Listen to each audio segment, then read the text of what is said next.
Hi friends, welcome back to our channel. శరీరంలో కాలేయం ఆరోగ్యంగా ఉండడం మనకు చాలా ముఖ్యం. కాలేయం అనారోగ్యానికి గురైతే అనేక సమస్యలు తలెత్తుతాయి. రోజు రోజుకు ఆరోగ్యం క్షీణిస్తుంది. శరీరంలోని ఇతర అవయవాలు పాడైపోవడం మొదలవుతాయి. అది ప్రాణాపాయ స్థితికి దారితీస్తుంది. అందుకే కాలేయాన్ని భద్రంగా కాపాడుకోవాలని ఆరోగ్య నిపుణులు సూచిస్తుంటారు. ఒకవేళ కాలేయం అనారోగ్యానికి గురైతే కాలేయ మార్పిడి ద్వారా జీవితాన్ని కాపాడుకోవచ్చు. అయితే ఈ చికిత్స విజయవంతం అవుతుందనే గ్యారంటీ లేదు.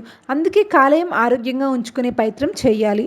అయితే కాలేయం అనారోగ్యానికి ప్రధాన కారణం మారుతున్న జీవనశైలి, బద్ధకం, రుచి కోసం జంక్ ఫుడ్స్ విపరీతంగా తినడం. ఇవి ఫ్యాటీ లివర్ సమస్యకు దారితీస్తుంది. దీన్ని సీరియస్గా తీసుకోకపోవడంతో అనారోగ్య సమస్యలు తలెత్తుతాయి. కాలేయం ఆరోగ్యంగా ఉండడానికి ఆకుపచ్చ కూరలు, పండ్లు రోజువారీ ఆహారంలో చేర్చుకోవాలి. నీళ్లు ఎక్కువగా తాగడం వల్ల కాలేయం ఆరోగ్యంగా ఉంటుందని నిపుణులు సూచిస్తున్నారు.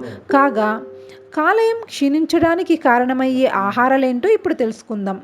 జంక్ ఫుడ్ ఇవి రుచికరమైనవి కావచ్చు, కానీ కాలేయంతో సహా శరీరంలో అన్ని అవయవాలను తీవ్రంగా దెబ్బతీస్తాయి. పిల్లలు, పెద్దలు కూడా బర్గర్లు, పిజ్జా, ఫ్రెంచ్ ఫ్రైస్ విపరీతంగా తింటారు. ఇలాంటి జంక్ ఫుడ్ వల్ల నిరంతరం తీసుకోవడం వల్ల లివర్ ఆరోగ్యం క్షీణించడం మొదలవుతుంది. నాన్ వెజ్ కొందరికి చాలా ఇష్టం. నిత్యం ఈ తరహా ఫుడ్ తింటుంటారు. నాన్ వెజ్లో ప్రోటీన్, ఇతర పోషకాలు ఉంటాయి. అయితే మాంసాన్ని అధికంగా తినడం వల్ల కూడా కిడ్నీ, కాలేయం ఇతర భాగాల్లో కొవ్వు బాగా పెరిగిపోతుందట.